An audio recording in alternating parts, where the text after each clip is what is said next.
القرآن يوحدنا لطريق الخير يوجهنا الله تعالى أنزله ورسول الله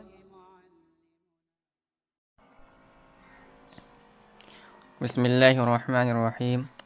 التقسیم الرابع، چوتھی تقسیم۔ تو یہ کتاب اللہ و سنت رسول اللہ صلی اللہ علیہ وسلم کی چوتھی تقسیم ہے اور یہ دلالت کے اعتبار سے ہے۔ التقسیم الرابع باعتبار الدلالت، چوتھی تقسیم یہ دلالت کے اعتبار سے ہے۔ اب آگے اسی کو سمجھا رہے ہیں کہ اللفظ باعتبار الدلالت علی الحکم علی اربعۃ اقسام، لفظ یہ حکم پر دلالت کے اعتبار سے اس کی چار قسمیں ہیں۔ تو کتاب اللہ یا سنت رسول اللہ صلی اللہ علیہ وسلم میں جو احکامات بیان کیے گئے ہیں اور ان احکامات کو بیان کرنے کے لیے جو الفاظ استعمال کیے گئے ہیں تو ان کی چار قسم ہو جائیں گے۔ وہ لفظ معنی پر دلالت کے اعتبار سے اس کی چار قسمیں، پہلی عبارت النص، دوسری ہے اشارت النص، تیسری ہے دلالت النص، اور چوتھی اور آخری قسم ہے اقتضاء النص۔ اب ہر ایک کی تعریف کر رہے ہیں، اس کی مثال سے سمجھائیں گے۔ تعریف عبارت النص، عبارت النص کسے کہتے ہیں؟ عبارت النص ما سیق الکلام لأجلہ، جس کی وجہ سے کلام کو لایا گیا ہو، جس مقصد کو بیان کرنے کے لیے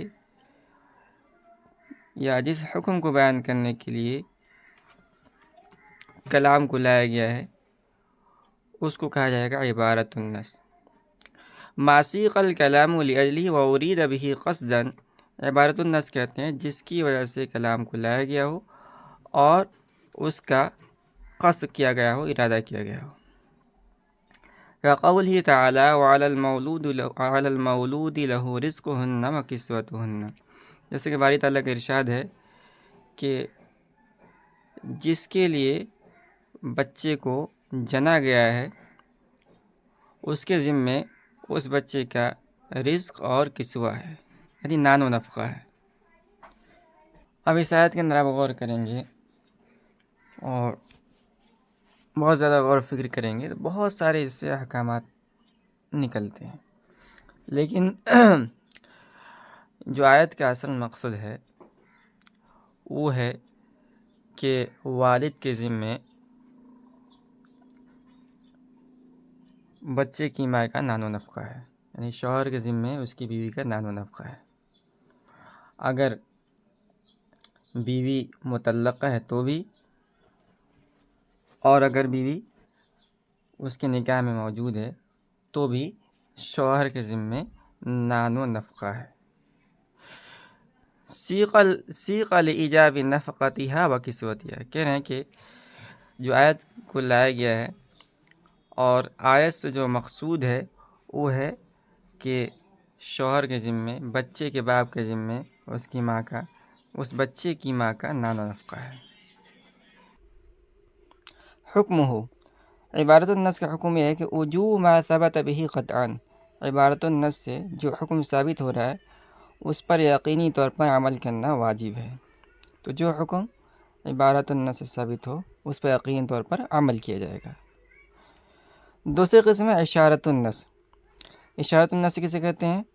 اشارت النص ما ثبت بالنص، اشارت النص کہتے ہیں کہ جو نص سے تو ثابت ہو ولیکن لم یسق الکلام لأجلہ، لیکن کلام کو، بات کو یا کہہ لیجیے حکم کو اس کی وجہ سے نہ لایا گیا ہو۔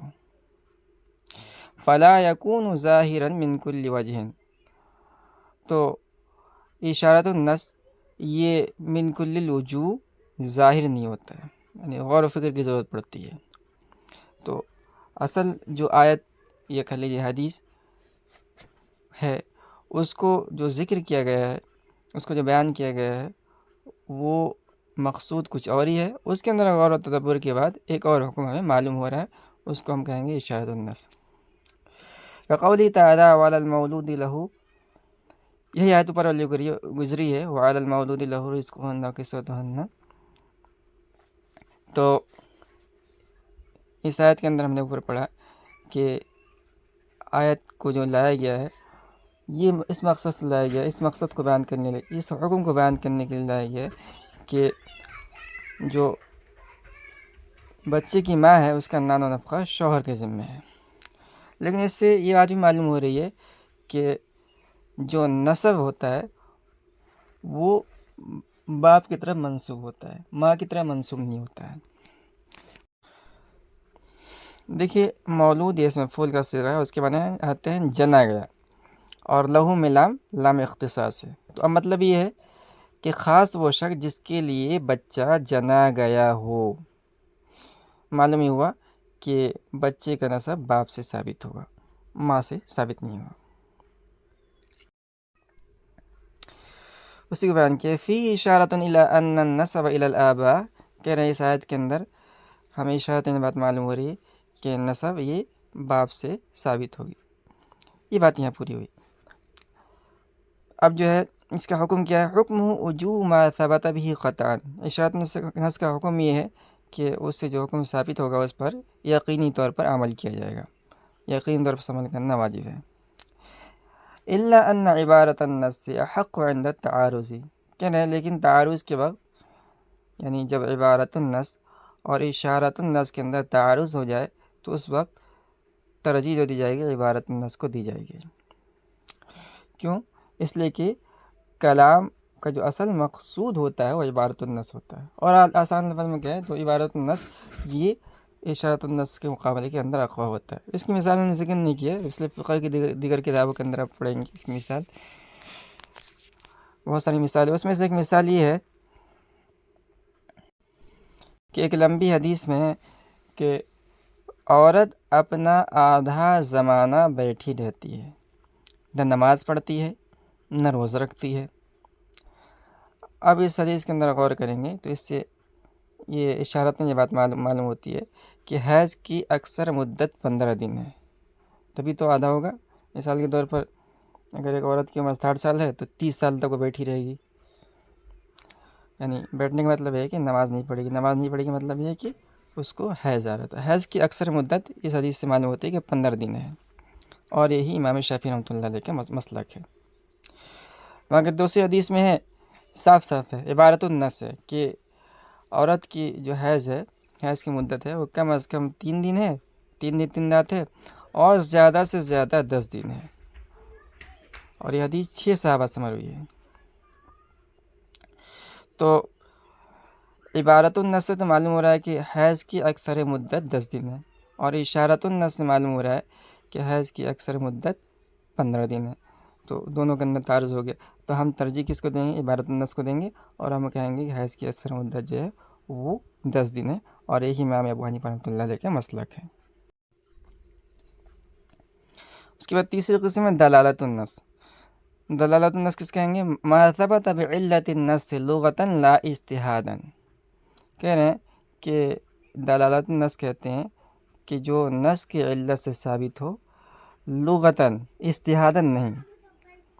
وقوله تعالی فلا تقل لهما اف، مثال اللہ نے اس کے بارے میں ارشاد ہے والدین کے متعلق، والدین کے حقوق کو اللہ رب العزت نے قرآن کریم کے اندر ارشاد فرمایا، اور فرماتے ہوئے ذکر کیا ہے کہ فلا تقل لهما اف، والدین کو تم اف تک مت کہو۔ کہہ رہے علم من حرمت الضرب والشتم، کہہ رہے اس آیت سے دلالت النص کے طور پر مارنے اور گالی گلوچ کرنے کی حرمت ثابت ہو رہی ہے۔ تو دلالت النص کے حاصل یہ ہوا کہ عبارت کے اندر ایک حکم مذکور ہوتا ہے، اور اس حکم کی علت سے ایک دوسری بات ہمیں سمجھ میں آتی ہے۔